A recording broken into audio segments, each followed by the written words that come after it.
इस मूवी में हम देखेंगे कि कैसे एक बस खौफनाक जंगल के सुनसान सड़क पर शॉर्टकट ले लेती है और उसमें 5 टीनेजर्स बच्चे होते हैं। ये रॉन्ग टर्न उनकी जिंदगी का सबसे बुरा दिन साबित होने वाला था, क्योंकि उनकी मुलाकात एक ऐसे खौफनाक जीव से होने वाली थी जो इंसानों के खून के प्यासे थे। क्या ये बच्चे इस खतरनाक क्रिएचर को हराकर बाहर निकल पाएंगे या हमेशा के लिए इस जगह पे फंस कर रह जाएंगे? ये देखने के लिए वीडियो के एंड तक बने रहिए, लेकिन उससे पहले वीडियो को लाइक कर दे और मेरे चैनल पे नए हो तो सब्सक्राइब कर दे। मूवी की शुरुआत में हम एक बच्चे को देखते हैं जो काफी तेजी से इस घने जंगल में भागे जा रहा था और थककर वहीं बैठ जाता है। उसके चेहरे पे एक अजीब सा डर और घबराहट था जो हम साफ साफ देख सकते थे। ऐसा लग रहा था कि उसे किसी चीज का बहुत अफसोस हो रहा है और वो उसके लिए कुछ भी नहीं कर पाया। आगे हम इस बस को देखते हैं जो कुछ टीनेजर्स बच्चे को लेकर के एक ट्रिप पे जा रही थी। इसमें 5 बच्चे थे और एक ड्राइवर था। ड्राइवर का नाम जोसेफ था जो काफी फ्रेंडली बंदा था। वो बच्चों से घुल मिल चुका था। बच्चे इस ट्रिप को काफी एंजॉय कर रहे थे। तभी रेडियो पे न्यूज आती कि आज फुल लूनर इक्लिप्स है, यानी कि पूर्ण चंद्र ग्रहण जो पूरे 20 सालों के बाद आया था। जोसेफ इस ग्रहण को देखने के लिए काफी एक्साइटेड था। वहीं बच्चों को इन सब से कोई फर्क नहीं पड़ रहा था। अब जैसे जैसे बस आगे बढ़ती है, जंगल करीब आता जाता है और ड्राइवर अचानक ही बस को रोक देता है, क्योंकि सड़क के आगे बहुत बड़ा पेड़ गिरा हुआ था और रास्ता बंद हो चुका था। ड्राइवर देखता है कि सामने में एक क्रेन खड़ी है, लेकिन वहाँ पे उसे कोई भी बंदा नहीं दिखता। अब इस रास्ते से बस आगे जा नहीं सकती थी, इसलिए ड्राइवर दूसरे रास्ते की तरफ बस को मोड़ लेता है, ये जाने बगैर कि आगे कोई खतरा भी हो सकता है। इन लोगों को लगा कि ये एक शॉर्टकट होगा, लेकिन ये शॉर्टकट उनकी जिंदगी की सबसे बड़ी गलती बनने वाली थी। अब इसी रास्ते पर हम झाड़ियों के बीच एक इंसानी हाथ को दबा हुआ देखते हैं। ये बंदा शायद वही था जिसकी क्रेन यहाँ पड़ी थी। अब जैसे जैसे बस आगे बढ़ रही थी, रास्ता और भी ज्यादा डरावना हो रहा था। चारों तरफ बस कोहरे ही कोहरे थे और इन्हीं सड़कों के किनारे जानवरों की पड़ी हड्डियां भी दिखती है जो काफी बुरी कंडीशन में थी। ये बच्चे भी बाहर के इस मंजर को देखकर डरे हुए थे। तभी हम देखते हैं कि अचानक से फिर से ड्राइवर बस को रोक देता है और इस बार बस रुकने का कारण ये था कि सामने सड़क पर एक मरा हुआ जानवर पड़ा था।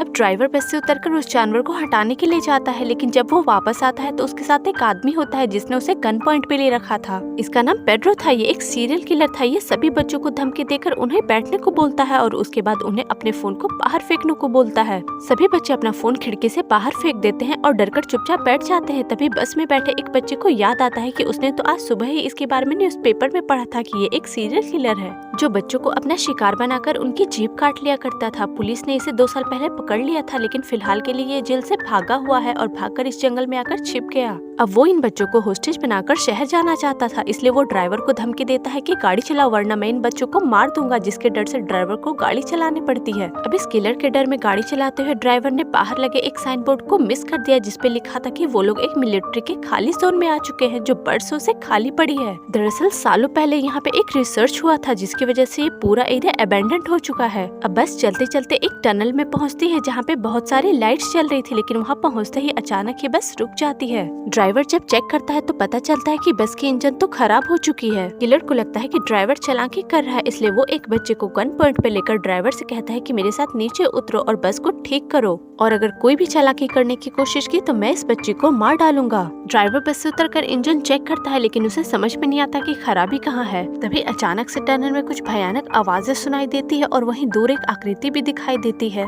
दूर से देखने पे वो चीज सिर्फ काली नजर आ रही थी। उन्हें समझ में नहीं आ रहा था कि आखिर है क्या, इसलिए किलर जोसेफ को बोलता है कि वहाँ जाकर चेक करो और देखो कि वो चीज क्या है। जोसेफ जैसे ही जाने लगता है वैसे ही टनल की लाइट चली जाती है। उसके बाद वो टॉर्च की लाइट लेकर उस चीज के पास पहुँचता है, लेकिन जब वो उसे देखता है तो उसकी चीख ही निकल जाती है। वो एक भयानक दिखने वाला मॉन्स्टर था। जोसेफ इससे पहले कुछ कर पाता वो क्रिएचर उसे मार डालता है। अंधेरे की वजह से कोई भी कुछ ठीक से देख नहीं पाता, लेकिन जोसेफ की दर्द भरी चीखें सुनकर सभी डर जाते हैं। किलर भी जल्दी से लड़की को लेकर बस पे चढ़ जाता है। सभी बच्चे डर से चिल्ला रहे थे, जिसके बाद वो किलर इन सब बच्चों को धमकाते हुए बोलता है कि चुप हो जा वरना वो मॉन्स्टर हमें देख लेगा, सुन लेगा। किलर जल्दी से बस को स्टार्ट करके वहाँ से जाने की कोशिश करता है, लेकिन चाबी तो वहाँ पे थी ही नहीं, वो तो ड्राइवर के पास थी जो मर चुका था। किलर बच्चों में से किसी को बाहर जाकर चाबी लाने को बोलता है, लेकिन कोई भी जाना नहीं चाहता था, जिसके बाद एक लड़की नीचे उतरकर चाबी लाने के लिए जाती है। डरते डरते वो जोसेफ के पास पहुँचती है तो उसे देखकर काफी डर जाती है, क्योंकि उसकी बॉडी की कंडीशन काफी खराब थी। उसे काफी बुरी तरीके से मारा गया था। तभी उसे वही साया दिखाई देता है। जब उस पर टॉर्च की लाइट डालती है तो वो छिप जाता है। इस भयानक मॉन्स्टर को देखकर वो काफी डर जाती है, इसलिए वो जल्दी से ड्राइवर के हाथ से चाबी लेती है और दौड़कर बस पे चढ़ जाती है।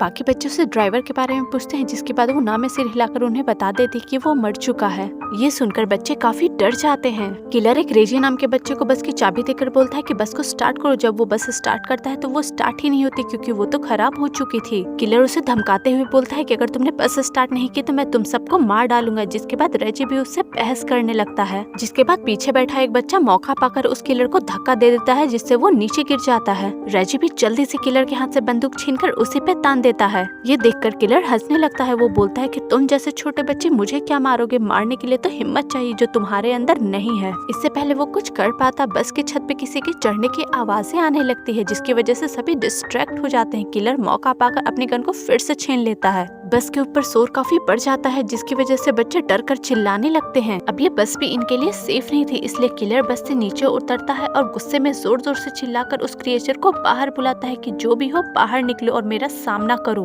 किलर को लगा था कि वो उसे मार डालेगा, लेकिन जैसे ही वो क्रिएचर उसके सामने आता है उसे देखकर उसकी बोलती ही बंद हो जाती है। इस भयानक मॉन्स्टर को देखकर ये किलर इतना ज्यादा डर जाता है कि अपना सुध-बुध खो बैठता है और पागलों की तरह मुस्कुराने लगता है। अब ये भयानक मॉन्स्टर इस किलर पे हमला करता है और एक ही बार में अपने नाखून से इसके सिर को धड़ से अलग कर देता है। बच्चे इस खौफनाक मंजर को देखकर डर से चिल्लाए जा रहे थे। उन्हें समझ में ही नहीं आ रहा था कि वो अपनी जान कैसे बचाएं। वो जल्दी से बस का दरवाजा बंद कर देते हैं। उन्हें लगता है कि ये मॉन्स्टर दरवाजा खोलकर अंदर नहीं आ सकता और फिलहाल के लिए तो वो इस बस में सेफ है, लेकिन वो तो गलत निकले।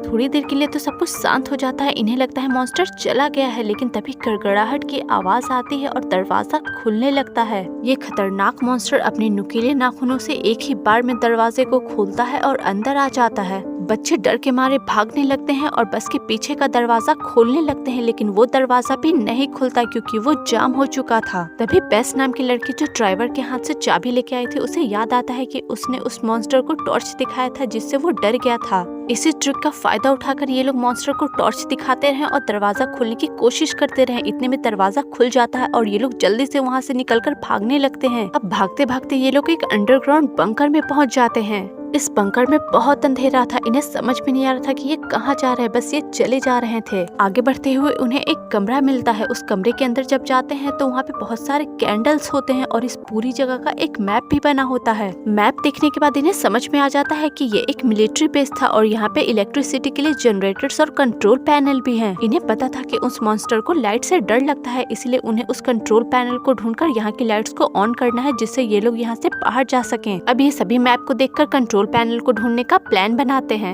इस प्लान को एग्जीक्यूट करने के लिए नॉलन और बेस मैप को रख लेते हैं और इलेक्ट्रिसिटी के पावर पॉइंट को ढूंढने के लिए निकल जाते हैं। बाकी बच्चे उसी जगह पे रुक जाते हैं क्योंकि सभी का जाना सेफ नहीं था। अब इन तीनों बच्चों के पास यहाँ पे कोई काम तो नहीं होता है, इसलिए वो ऐसे ही बैठकर टाइम पास कर रहे होते हैं। अब क्वीनी नाम की ये दूसरी लड़की जो यहाँ पे रुकी थी, उसे वॉशरूम जाना होता है, लेकिन अकेले वो जा नहीं सकती थी, इसलिए रेजी भी उसके साथ ही जाता है। पूरे रास्ते रेजी बातें करते हुए उसे इरिटेट करता है, जिससे तंग आकर क्वीनी उससे बातें करना बंद कर देती है और चुप हो जाती है। काफी देर तक क्वीनी जवाब नहीं देती तो वो पीछे मुड़ता है और देखता है कि क्वीनी तो वहाँ पे है ही नहीं। वो परेशान हो जाता है और क्वीनी का नाम पुकारते हुए उसे इधर उधर ढूंढने लगता है। उसकी ये आवाज सुनकर उसका दूसरा दोस्त कार्ल भी वहाँ पे आ जाता है। दोनों मिलकर उसे ढूंढ रहे होते हैं। तभी एक अंधेरे अजीब सी जगह में क्वीनी उन्हें मिल जाती है, लेकिन वो अकेले नहीं थी, वो मॉन्स्टर भी उसके साथ ही था। उस मॉन्स्टर ने क्वीनी के गर्दन पे काट लिया था और वो उसके ऊपर चढ़कर उसे मारने ही वाला था कि तभी रेजी उसे मसाल से डराने लगता है, जिससे वो पीछे हटने लगता है। कार्ल जल्दी से क्वीनी को उठाता है और उसे वहाँ से ले जाने लगता है। इधर रेजी उस मॉन्स्टर से मुकाबला कर रहा होता है, लेकिन ज्यादा देर तक वो टिक नहीं पाता क्योंकि उस मॉन्स्टर ने उसके हाथ से मशाल गिरा दी, जिससे वो बुझ चुका था। इधर आगे जाने पर कार्ल देखता है कि रेजी तो उसके पीछे है ही नहीं, इसलिए वो वापस रेजी को लाने के लिए उसी जगह पे जाता है। वहाँ जाकर वो देखता है कि वो मॉन्स्टर रेजी के ऊपर चढ़कर उसे बस मारने ही वाला है और वो चाह कर के भी अब कुछ नहीं कर सकता था। तभी अचानक से इस पूरे जगह की लाइट्स ऑन हो जाती है और वो मॉन्स्टर डरकर यहाँ से भाग जाता है। ये लोग समझ जाते हैं कि नॉलन और बेस को वो पावर पॉइंट मिल चुका है। इधर हम देखते हैं कि नॉलन और बेस जिन्होंने जनरेटर ढूंढ के उस लाइट को ऑन किया था, उन्हें उसी जगह पे बगल में एक सीक्रेट कमरा भी मिलता है। इस कमरे में एक ह्यूमन स्केलेटन भी मिलता है, जिसे देखकर ऐसा लग रहा था कि इसकी मौत काफी समय पहले हुई है। इस कमरे में उन्हें वॉल पे टंगी हुई बहुत सारी पिक्चर्स दिखती है जो उस मॉन्स्टर से रिलेटेड थी। वहाँ पे उन्हें एक नोटबुक भी मिलती है जिसमें उस क्रिएचर के बारे में बहुत सारी इन्फॉर्मेशन इन्फॉर्मेशंस दी गई थी। उसमें एक फोटो भी होती है जिसमें 2 बच्चे होते हैं। इन सभी चीजों को देखकर ऐसा लग रहा था कि जैसे किसी ने उस क्रिएचर के बारे में बहुत सारी रिसर्च की है। खैर अभी तो ये इन सब चीजों के बारे में ज्यादा सोच नहीं सकते थे क्योंकि उन्हें इस जगह से निकलना था। ये वापस मुड़कर अपने दोस्तों के पास जाने लगते हैं। अभी कुछ दूर ये चले ही थे कि तभी सामने से इन्हें कोई आकृति आती हुई दिखती है। इनकी तो सांसें ही थम जाती है। इन्हें लगता है कि ये वही मॉन्स्टर होगा, लेकिन ये कोई मॉन्स्टर नहीं बल्कि उनके दोस्त थे। उन्हें देखकर ये लोग काफी खुश होते हैं, लेकिन उनकी ये खुशी ज्यादा देर तक नहीं टिकती क्योंकि उन्होंने क्वीनी के गले पे उस मॉन्स्टर के काटने का निशान देख लिया था। क्वीनी की हालत खराब थी, इसलिए ये लोग आगे जाने का रिस्क नहीं ले सकते थे और उन्हें इस बात का भी डर था कि कहीं मॉन्स्टर के काटने की वजह से क्वीनी इन्फेक्टेड ना हो गई हो और वो भी उस मॉन्स्टर की तरह ना बन जाए। काल कहता है कि क्वीनी को हमारे साथ रखना सेफ नहीं होगा, लेकिन सभी इसे डिसएग्री करते हैं। ये लोग सेफली एक साथ इस जगह से बाहर जाना चाहते थे, इसके लिए उन्हें उस मॉन्स्टर के बारे में कुछ जानकारी होना जरूरी था और ये सभी इन्फॉर्मेशंस उन्हें उसी कमरे से मिल सकते थे। अब नोलन उस कमरे में पड़ी एक नोटबुक को उठाता है और उसे पढ़ना चालू करता है। दरअसल ये एक बच्चे की कहानी है और ये बच्चा वही था जिसे हमने मूवी के स्टार्ट में जंगल में भागते हुए देखा था। इस बच्चे का नाम था ग्यूलियो। ग्यूलियो अपनी बहन के साथ इस जंगल में आया था। दरअसल इन दोनों भाई बहन को एडवेंचर बहुत पसंद था, इसलिए ये लोग एक मैप लेकर इस जंगल में पहुंच जाते हैं। इधर ग्यूलियो मैप खोलकर आगे का रास्ता देखने लगता है, वहीं उसकी बहन आगे निकल जाती है। आगे निकलकर वो उसी टनल के पास पहुंच जाती है। उस टनल के अंदर से उसे अजीब अजीब सी आवाजें सुनाई देने लगती है, जैसे उसे कोई पुकार रहा हो। वो उस आवाज को फॉलो करते हुए अंदर चली जाती है। ग्यूलियो इससे पहले उसे रोकता, अंदर से उसकी बहन की दर्द भरी चीखें सुनाई देती है। ऐसा लग रहा था उसे कोई बुरी तरीके से मार रहा हो। ग्यूलियो के अंदर इतनी हिम्मत नहीं होती कि वो अंदर जाकर अपनी बहन की जान बचा सके। वो इतना डर जाता है कि बस जंगल के दूसरी तरफ भागने लगता है। उसे इस बात का अफसोस होता है कि उसी की वजह से उसकी बहन की जान चली गई। अगर वो यहाँ पे नहीं आता तो शायद आज उसकी बहन जिंदा होती।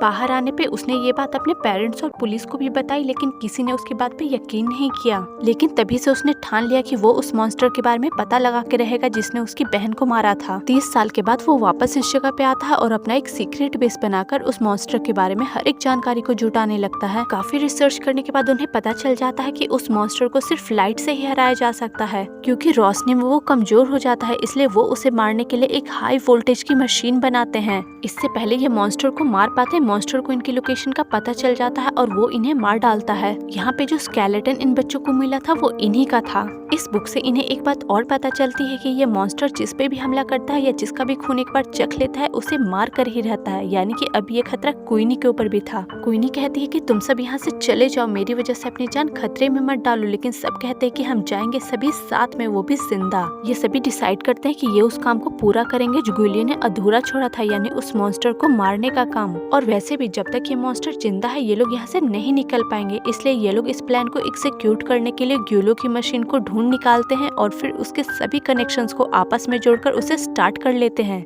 मशीन तो स्टार्ट हो गई थी, लेकिन अब मेन काम था उस मॉन्स्टर को यहाँ पे बुलाना ताकि ये लोग उसे मार सकें। इसके लिए ये लोग रेडियो की आवाज और क्वीनी के ब्लड को यूज करते हैं एज अ चारा। अब ये लोग सभी जगह के लाइट्स को ऑफ कर देते हैं और क्वीनी के खून से सने कपड़े को टनल में इधर उधर फेंक देते हैं ताकि इस कपड़े पे लगे खून को सूंघकर मॉन्स्टर यहाँ आ सके। और जैसे ही वो आएगा ये लोग जनरेटर की लाइट्स को ऑन कर देंगे, उसकी रोशनी से वो मॉन्स्टर अंधा हो जाएगा और ये लोग उसे जलाकर मार देंगे। सब कुछ प्लान के अकॉर्डिंग ही चल रहा था। अब वो मॉन्स्टर कपड़े को स्मेल करता हुआ इस कमरे में पहुंच जाता है। अब नोलन को उस हैंडल को नीचे करना था, लेकिन वो हैंडल इतना जाम हो चुका था कि नीचे नहीं हो पा रहा था। इधर मॉन्स्टर पूरे कमरे में क्वीनी को ढूंढता हुआ उस तक पहुंच ही गया था। तभी रेजी आवाज करके उसे अपनी तरफ अट्रैक्ट कर लेता है, जिससे मॉन्स्टर उसकी तरफ आ जाता है। वो रेजी के काफी करीब आ चुका था, बस उस पे हमला करने ही वाला होता है कि तभी बाकी के बच्चे आवाज करके उसे डिस्ट्रैक्ट कर देते हैं। इधर नोलन दोबारा से जनरेटर के हैंडल को पुल करने की कोशिश करता है और इस बार जनरेटर ऑन हो जाता है। इसके ऑन होते ही पूरे कमरे में तेज रोशनी फैल जाती है।